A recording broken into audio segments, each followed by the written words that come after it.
جب ابو جہل بدترین ٹارچر کر رہا تھا حضرت سمیہ اور حضرت یاسر کو رضی اللہ تعالیٰ عنہما،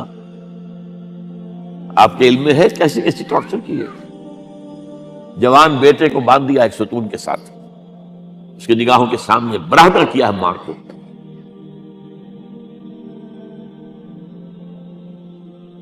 ہاتھ میں ایک مورتی ہے، جب تنگ آ گیا ستا کر تنگ کر کے مار مار کے حضرت سمیہ ٹس سے مس نہیں ہو رہی،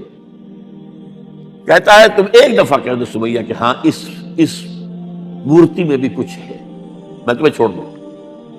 انہوں نے تھوک دیا، برچھا مارا ہے شرمگاہ کے اندر۔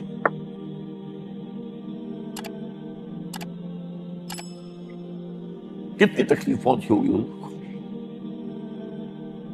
لیکن آپ گزر رہے اصبروا یا آل یاسر فإن موعدکم الجنہ، اے یاسر کے گھر والوں صبر کرو، تمہارے استقبال کی تیاریاں ہو رہی ہیں جنت میں۔